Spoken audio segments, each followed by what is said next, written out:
February ತಿಂಗಳಲ್ಲಿ ಸಾಮಾನ್ಯವಾಗಿ ಬರುವ ಹುಣ್ಣಿಮೆಯನ್ನು ಮಾಘ ಹುಣ್ಣಿಮೆ ಎಂದು ಕರೆಯಲಾಗುತ್ತದೆ. ಇದು ಹಿಂದೂ ಪಂಚಾಂಗದ ಪ್ರಕಾರ ಮಾಘ ಮಾಸದ ಪೂರ್ಣಚಂದ್ರ ದಿನ.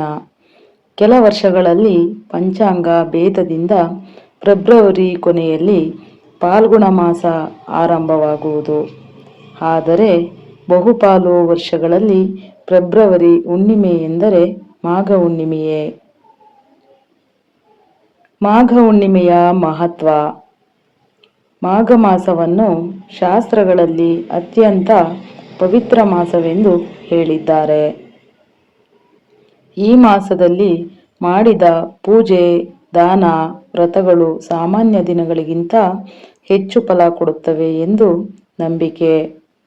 ವಿಶೇಷವಾಗಿ ಮಾಘ ಹುಣ್ಣಿಮೆ ದಿನ ಮಾಡಿದ ಸತ್ಕಾರ್ಯಗಳು ಜನ್ಮ ಜನ್ಮಾಂತರ ಪುಣ್ಯವನ್ನು ನೀಡುತ್ತವೆ ಎಂದು ಪುರಾಣಗಳಲ್ಲಿ ಉಲ್ಲೇಖ ಇದೆ. ಈ ದಿನ ಚಂದ್ರನ ಶಕ್ತಿಪೂರ್ಣವಾಗಿರುತ್ತದೆ.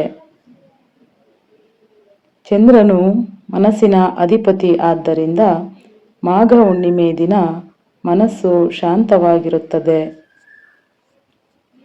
ಧ್ಯಾನ ಮತ್ತು ಜಪಕ್ಕೆ ಅತ್ಯಂತ ಅನುಕೂಲ. ಮಾಘ ಹುಣ್ಣಿಮೆ ದಿನ ಮಾಡುವ ಆಚರಣೆಗಳು. ಬೆಳಗ್ಗೆ ಬ್ರಹ್ಮ ಮುಹೂರ್ತದಲ್ಲಿ ಎದ್ದು ಸ್ನಾನ ಮಾಡುವುದು ಅತ್ಯಂತ ಶುಭ. ಸಾಧ್ಯವಾದರೆ ನದಿ, ಕೆರೆ ಅಥವಾ ದೇವಸ್ಥಾನದ ತೀರ್ಥದಲ್ಲಿ ಸ್ನಾನ ಮಾಡಿದರೆ ವಿಶೇಷ ಪುಣ್ಯ. ನಂತರ ಸ್ವಚ್ಛ ಬಟ್ಟೆ ಧರಿಸಿ ದೇವರ ಪೂಜೆ ಮಾಡಬೇಕು. ಈ ದಿನ ಶ್ರೀ ವಿಷ್ಣು, ಲಕ್ಷ್ಮೀ ದೇವಿ, ಶಿವ ಹಾಗೂ ಸತ್ಯನಾರಾಯಣ ಸ್ವಾಮಿ ಪೂಜೆ ಮಾಡುವುದು ಬಹಳ ಶುಭ. ಮನೆ ಮುಂದೆ ಅಥವಾ ಪೂಜಾ ಸ್ಥಳದಲ್ಲಿ ದೀಪ ಹಚ್ಚಿ ನೈವೇದ್ಯ ಅರ್ಪಿಸಿ ಭಕ್ತಿಯಿಂದ ಪ್ರಾರ್ಥಿಸಬೇಕು. ಧನಾಗಮನ ಮತ್ತು ಶುಭ ಫಲಕ್ಕಾಗಿ ಮಾಘ ಹುಣ್ಣಿಮೆ ದಿನ ದಾನಕ್ಕೆ ವಿಶೇಷ ಮಹತ್ವ ಇದೆ.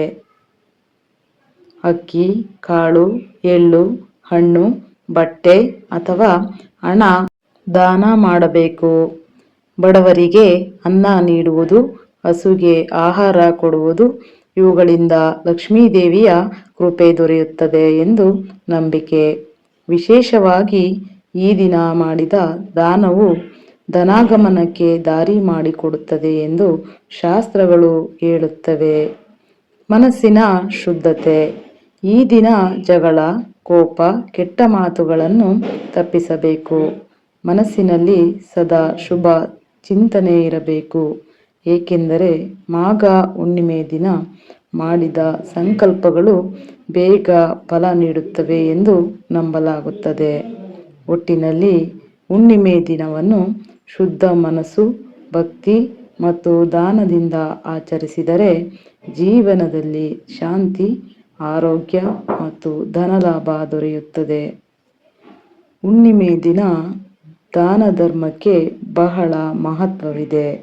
ಅಕ್ಕಿ, ಹಣ್ಣು, ಬಟ್ಟೆ ಅಥವಾ ಸ್ವಲ್ಪ ಹಣವನ್ನು ಬಡವರಿಗೆ ನೀಡಿದರೆ ಪುಣ್ಯ ಹೆಚ್ಚುತ್ತದೆ ಮತ್ತು ಧನಾಗಮನಕ್ಕೆ ಕಾರಣವಾಗುತ್ತದೆ ಎಂಬ ನಂಬಿಕೆ ಇದೆ. ಸಾಧ್ಯವಾದರೆ ಹಸುಗೆ ಆಹಾರ ಕೊಡುವುದು ಅಥವಾ ತುಳಸಿ ಪೂಜೆ ಮಾಡುವುದು ಶುಭಕರ. ಈ ವಿಡಿಯೋ ಇಷ್ಟ ಆದರೆ ಲೈಕ್, ಶೇರ್, ಕಮೆಂಟ್, ಸಬ್ಸ್ಕ್ರೈಬ್ ಮಾಡಿ. ನಮಸ್ತೆ.